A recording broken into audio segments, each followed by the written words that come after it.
Level up your hunting game and join the cause. Help preserve small-town Texas hunting culture and become a more successful hunter by learning the best ways to squeeze the most out of your budget and precious time out in the field. Welcome to the Feed Bandit Podcast. Here are your resident bandits, Richard Kinchlow and Jimmy Byrne.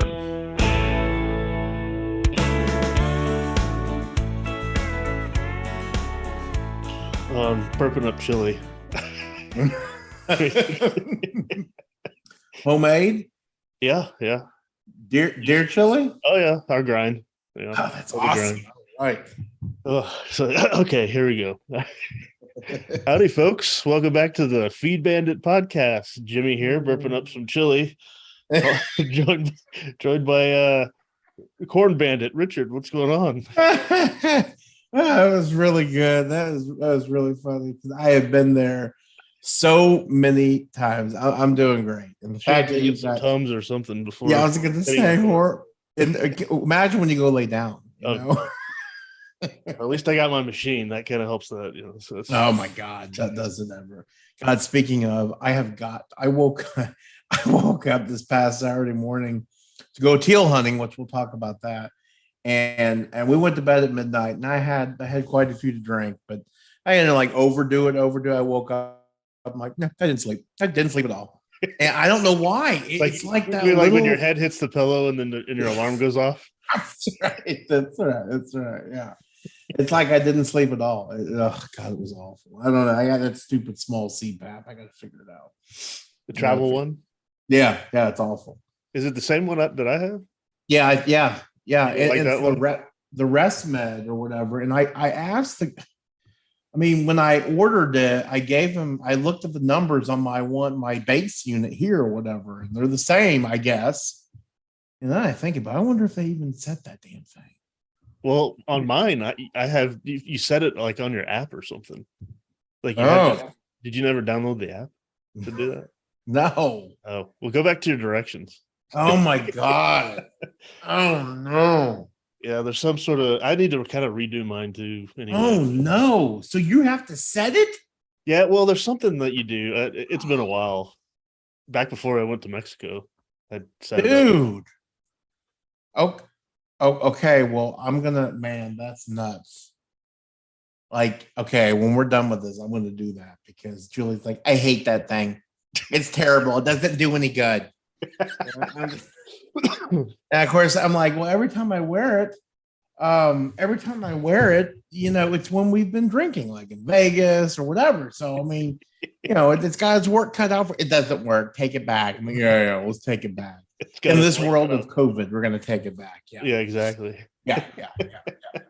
All right, well, that's good to know. I'm gonna I never even read the directions. I thought it came. Wow.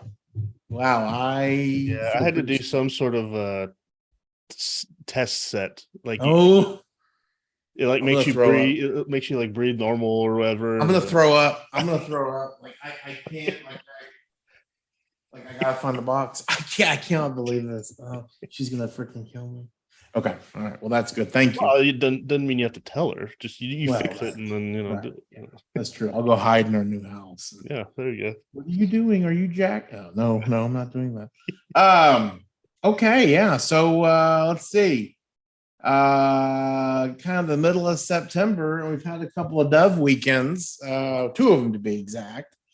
So interesting. This year they were talking, they being the professionals, okay, Texas Parks and Wildlife and whatnot, was forecasting. Of course, you go back and you listen to these episodes and whatnot. They talk about the dove forecast every single year. For the last couple of years we've been doing this. They talk about how the forecast is looking for great. It means it could be hordes of doves, so on and so forth. Well, this year, I just deleted an email. From them, and the main article was like, it's looking to be an exceptional year. Exactly. Well, this year I think the results were kind of mixed, and a lot of it was because just of the forage, because of the drought, so on and so forth. So I think a lot of hunters a lot of hunters, I should say, those of us who still dove hunt after the first and second weekend, primarily that first week, and we're really kind of looking for cold fronts to bring in birds. Well, the problem was, and so we found out, Labor Day weekend is that, well, first of all, we had reports from our the guy who works at our Rancho Bendito, that we had hordes of dove at the frac tank, the place where we hunt called the frac tank, earlier in the week. Okay, well, after, I guess, a couple of days before we got down there to hunt, which the first time we hunted the frac tank was the Saturday of Labor Day weekend, we had storms blow through. And ultimately the temperature outside, it cooled off. Okay, now, I mean, obviously it wasn't 50 degrees, but we had a cold front, and that absolutely torpedoed the dove hunting. I mean, it's just without fail. So the dove hunting, it was quite amazing though, the storm rolling in. Yeah, well, okay, yeah, and of course you'll hear me say it so many times. It was bittersweet, because our dove hunting was screwed up. All of our schedules suck with kids sports and all this kind of stuff. So it's tough to get down there to dove hunt. It's not open as long as deer season. So, every hunt is precious. Well, unfortunately, again, as Jimmy said, the storms were great and all that, but it really torpedoed the dove hunting. And yet again, on Saturday, Saturday we had rain too. God, Sunday, yeah, it pretty Saturday much, and Sunday. Yeah, Yeah. yeah, it pretty much rained the whole time. Now on Friday, it was interesting. Friday, it was I wouldn't say it was a bluebird sky, but it was definitely clear. We just didn't see a lot of dove, and they just get pushed out so quickly. It's kind of funny because we didn't see a lot of dove, but I did see a handful of teal. But I didn't really let that affect me, because I said, you know what? Okay, listen, I understand that the dove are getting blown out. I get that. But I do know that there are still going to be a lot of birds in town, and the ones that are in town are going to seek out water. Okay, because even though we had storms, it was a soaker. And it was funny because this past weekend, you could look at our pasture land, and obviously our tanks are still dry, very dry. We desperately need rain, but you can look at the pasture land. You can see just how green it's gotten. So for the deer and the turkey and all that, that's extremely beneficial. Still no water, but and so, but still, it didn't fill up any of those tanks, as I say. So I said, my God, any of the dove that we've got coming in off these, hopefully these fronts and whatnot are going to be really good. At least I'd hope so. So fast forward to this past weekend. So it would have been the weekend of September 18th. Friday night, we have a sunflower field that's kind of adjacent to the frac tank. Problem with the sunflower field, unbeknownst to me, because I was not told, is that the field was thick as thieves with sunflowers. It's beautiful. Now, we didn't have a lot of deadheads, okay, but where we did have dead sunflower heads, we did have some birds. The problem was that the forage under the foliage down below it was too damn thick. And why was it really thick? That's because when you get 6 inches of rain and you hadn't had in a while, everything's like, oh my God, we got to grow. So everything grows up. And then all of a sudden, that little, pecometer, little seed right there, you can't see it. And so here we are. We have this gorgeous field, gorgeous, beautiful. Came up naturally, didn't spend a dime. But it ain't worth the crap, really, when it's all said and done, because the dove can't see any of the seeds. So they only land in specific areas. Oh, in those specific areas, happening to be in the middle of the damn field. And when it's so hot that your face melts, you can't do it. Mm-hmm. So that oh God. Ugh. And so this is a constant battle that I have. And I keep saying I'm gonna, it's just like I'm gonna lose weight. And I never do anything about it. This year, I have actually made notes in my Outlook calendar, and they're very graphic notes at that. I can imagine. Saying check sunflower seed, you fat, blee, blee, blee, blee. So it's going to be very humorous. So you want to do something fun, leave yourself a note somewhere and say, like, today is September 19th and I had enchiladas for lunch, and then do it so that you see it in February. It's actually quite humorous. I do it to myself a lot, which is fun. It's a good idea. Anyway, we hunted, we did. So my father and I hunted that field. We already went over the issues with that field. Okay. One of the other issues with that field is that, the field is situated to where the only shade is east and west. Okay. So naturally, if you're sitting in the east, it's extraordinarily hot. Okay. And so you really have to duck behind a tree to find any shade, so on and so forth. So, crazy enough, my dad had figured out a little pattern where these birds were just swinging by, just really kind of crazy. So my dad ended up shooting 8. Wow. So again, he had been out in that field before. I think it was the week before last, had seen where they just kind of swooped in and were going by this one little area before they go into the middle of the field. That's where he sat. He ended up getting 8. I ended up sitting on the other side of the field. Great night. Beautiful. Listen to the Throckmorton Greyhound game on my phone. Fired my gun once. Okay. And of course I missed. So just again had a great evening, but just absolutely no birds. And when they would come into this field, they would land on the high fence and they would immediately take off down the center of the field, swing back and touch dad as if they're checking in with him, and then go in and land. Very, very bizarre. Next morning, we wake up and we're on we're hunting our what we like to call our house tank, which when it's full is 10 acres. It's big, it's beautiful. Right now we're sitting at about 4 acres, give or take some. It's bad. So we set up there and it was kind of fun. We had two of my oldest friends were there. One of them had his son who was going to be shooting. So we had Eric, we had me, and we had Logan, and then we have my buddies. We have my buddy Travis in the back with me, and he's trying out a new dog. So he has a new bird dog. So Travis, he got a lot of pressure on him, right? Because he's got his son with the 12 gauge shotgun. Then he's watching the dog as well. So we get there nice and early. Heads are kind of pounding, but it was really fun, really kind of cool for me because I get to my left. I kind of look over to my left and there's one of my best friend's son. It was kind of weird, but very, very special. But anyway, we had some teal come in. It was awesome. First group came in completely not ready as usual, and they buzzed us. I was like, well, that was it. We're not getting a shot at them. Sure as hell they go land down here.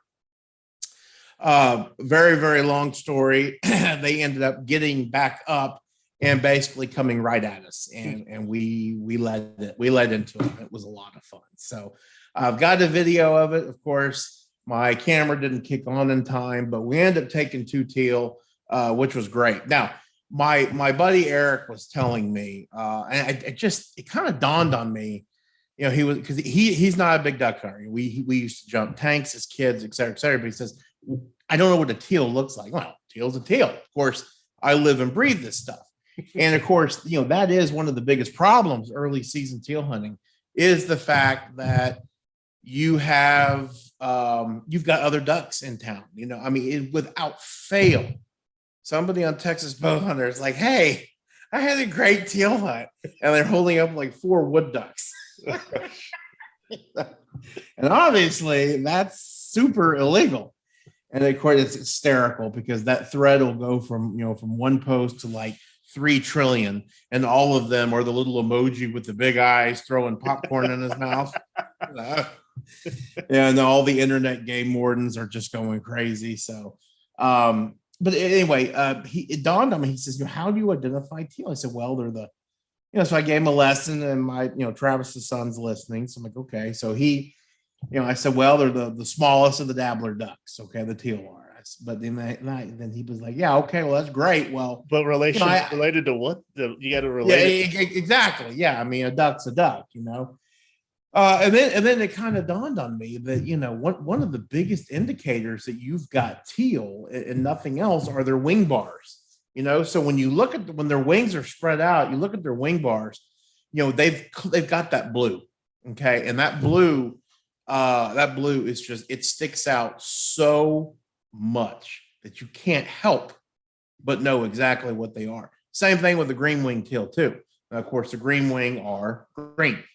But it was interesting because when I had that first group come in of about 10, they were at about 15 yards, and I mean, you can see that blue. Now that blue looked more white, you know. So I was like, oh my God, that's it right there, you know. So I think that's a, you know, I think we got one more week of teal left, weekend of teal left, but I think that's a really good kind of tip. You know, obviously you don't, even though you could shoot 30 minutes before light, you know, you don't shoot unless you can identify what the hell you're shooting at. And it's common sense, right? But also, you know, wait till you get buzzed by those ducks. Okay. I mean, yeah, the green wing teal peep. Okay. But the blue wing teal do not peep. So that's not one of their, you know, indicators of what you've got near you. Look for those wings, look at them. And again, if you've been doing it a long time, as I have, you can kind of identify them in the air because of one of the smaller ducks out there. But So I don't know. That kind of dawned on me. How much different than in the air is a teal to a wood duck? If you know what you're looking at, there's a pretty significant difference. The wood duck's got kind of more of a boxy tail, whereas the teal's got more like little pin feathers coming out. Also, the teal, the wood duck has, at least the drakes and the hens have a little crown on their head, okay? Whereas the teal do not. They've got kind of that flat dabbler duck mallard look. The other thing is that, you know, wood ducks are very vocal. And if you get, I tell you what, you get interested, go check out wood duck vocalizations. They're like nothing you've ever heard. I mean, they whistle and whine and I mean, they sound nothing like regular ducks. Huh. So they don't quack? Huh? No. They don't quack? They whistle and they in fact, that it scared the living crap out of me one time. I was turkey hunting and I hear this like, what the, you know, because I mean it's April and I'm not looking for turkey. I'm not looking for wood ducks, and two fly from the tree above me and land. They were at Fuego and land right there at the feeder and start eating corn. Really?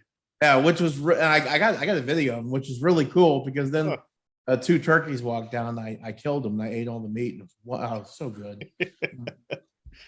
Yeah, I don't remember what that's like. Yeah. So that was the teal hunt. Okay. There's more to it. So one of the things, you know, you've got to be careful. You know, with teal, it's not with early hunts. It's not that big of a deal. You know, well, unless you don't want to get completely caked in mud. Okay. Obviously, when it's cold, you got to be careful where you're walking. If this was a cold weather hunt, I would have taken my time getting into the water and realized that what I thought was a puddle is really chest deep. Well, I found out the hard way that this little inlet that I had put my decoys in, oh my God. First of all, it was completely silted over. So it probably had 2 foot of water in it. The rest was pure mud. Really? I mean, I am talking pure mud. Jeez. And that's dangerous.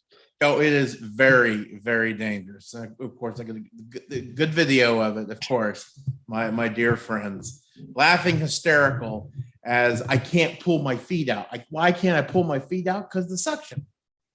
And why is there suction? Because my Crocs are on my feet. So guess who came out of the water shoeless? That would be shoes. Oh yeah, gone. 8 feet under, never to be seen again. And so, of course, you know, I'm trying to climb up this bank. I'm fat, right? And there's rocks everywhere. Ugh. And so I'm holding these decoys. They're laughing hysterically. I'm like, hey, a little bit of help, please. They finally go get the decoy retriever. That's key because I forgot I had that. And that would have prevented me from getting in the mud and losing my shoes. But yeah, that's the third time I've been stuck in mud. But that's the first time I've lost clothing over it. No. Oh, but you lost a boot that one time when it was really cold with me. Right. But I ended up getting it. How did you get it? I remember I came back and actually got it. I lost my I lost my waders at the frac tank. Had to walk. I mean, it felt like that, like Lonesome Dove when Gus loses his boots. I had to walk to the Jeep or I had to walk to the truck in the dark. Okay, through a mesquite flat in my socks. Oh, horrible. Oh God, it was awful. And thank God you're not stepping in mesquites. But anyway, great teal hunt. I mean, listen, there were 4 of us out there. We ended up with 2, whatever. I'll take it. Great memories. We'll fast forward to that night. So that night we go to the frac tank, okay, and there's 3 of us. The night before hunting that field, I had my eyes kind of fixated on the frac tank, and I can see birds coming and going, and it was early too. Like the action over there started like at 5 o'clock, so I was cautiously optimistic that listen, man, this be a pretty good hunt. So. I'm a little arrogant, like, yeah, I probably do pretty good over there. We'll see what happens. And Trav's like, easy, pal, easy, of course. Anyway, so we go cross country, of course, which is great. We leave at 3 o'clock. We end up getting there about 4. And boy, oh boy, we did not shoot a bullet until about 5:45. Wow. It was awful, awful. So I was up on the hill, okay, where Matt normally sits. You and Matt normally sit. Trav was right down here, and Eric was at the tree. But I'll tell you, at about 6:15, the skies opened up, and here they come. And what's crazy about it is you would think that with the fronts that we had that you would have big groups of migratories. That's kind of what I was expecting, but. We had groups of 3s and 4s, and they really looked like local birds. We picked them. They didn't have the yellow fat in them. None of them had any wheat seed in them yet, which is kind of crazy because a lot of the farmers start drilling in wheat this time of year. I don't think they were local birds, but I don't think they were from Kansas either. They may be from the Panhandle or something, but it was great. And we had a lot of action, so it was fun. So combined, Trav and Logan ended up getting 15. Eric got 12, and I got 6. I had the honor of shooting Mr. Anderson's, our dear friend Eric's father, who passed away in November, shooting his Sportsman 58 28 gauge. So that was a lot of fun. I had I have to get used to it. I think if I was telling them if I had my 20, I would have limited, and it wasn't easy, but I could have limited out. But on this gun, I'm still getting used to it, but it was a lot of fun. The only thing I didn't like about it is the shells. Oh my God, they eject like 20 feet. So I was having to go down the hill, and thank God they're red, so I can see them. It actually worked out pretty good because at night they really stuck out. So anyway, So that was it, man. It was fun. And again, that was September 17th. So I'm not going to say we're getting into late season because dove season obviously goes to the end of October, and hell, the South hadn't even opened yet, I don't think, but. That just, I think that really proves a point that, okay, sure, you can be out there scouting for deer right now, okay, but, would you rather be sitting in the blind, which, some people say absolutely, sitting in the blind, sweating your butt off. You want to get out there and take a shot at some birds, And I think I talked about it last time, but if you've got water and then you're hunting in the state of Texas, or your deer lease is in the state of Texas or a farm or whatever it is, man, go out there and try to shoot you some dove.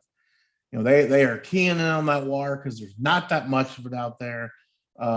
It's really, really something cool. On the flip side, and of course, I was looking at this the whole weekend. It's really hot. Okay. Oh yeah, it's very hot. Thank God we had shade. But I'm sitting there thinking about, because I saw a big group of regular ducks. I'm looking at my fake watch, saying, okay, it's mid-September.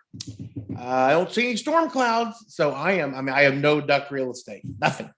I've got a combined like 2 acres worth of water left. So you're gonna like this. I may be spending some time. You may have to sit with I was gonna say. Yeah. Well. Morning deer blinds. Yeah, maybe you'll actually shoot a deer. Well, listen, pal. I think I shot 4. Well, let's see. That was at that other ranch. I shot 3 there. Yeah. But we also got feeders filled this weekend, which was not filled, but got the timers put on, which that's always exciting and fun to do, and starting to get geared up. So yeah, it was good. Awesome. Did you want to regale folks of your trip to Argentina? Yeah. I think we how much time we got? I mean, how long you want to take? I was almost wondering if we could save it for another one.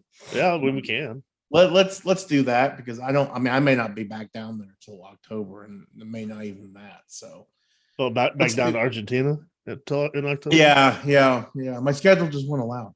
All right, so we'll save Argentina for the next time then. Stay tuned on that. Yeah, we will, because man, Argentina is an absolute hoot. But it's kind of funny, I've had dove hunting trips here in Texas, and I still, man, I'm addicted. I love it. It's, dove hunting is like my heroin. I just can't stop. But that hasn't made me skinny, or my teeth are still here. So that's good. I think you need heroin for that. Oh, you did say heroin, did you? Yeah, I did. I was thinking crack. Yeah. Yeah, so I'm gonna go play with my sleep machine. Thank you so much. That's great news. Yeah, let me. Yeah, it's been a while, but I'm pretty sure I did something to that effect. No, it totally makes sense, dude. I really think that I just assumed they said at the fact. Like said the factory or something. God, I'm so stupid. Well, yeah, they do. I guess they do that for the big one, but I don't know. Okay. Yeah, I'm gonna check that out. Yeah, it's been a while. Literally right now. The box is somewhere in this office. All right. Well, cool. All right. Hope everyone else is getting some good dove hunts in. It's that time, so keep going out there. Absolutely. All right, folks. Have a good one. Support your local feed store. Yep. Thanks for listening to the Feed Bandit podcast. If you like what we discuss on the show, be sure to sign up to our email list to get even more killer hunting ideas, tips, tricks, and exclusive deals on innovative hunting gear and services delivered straight to your inbox. Sign up over at feedbandit.com or simply by texting the word bandit to 33777. See you on the next one. And remember, support your local feed store.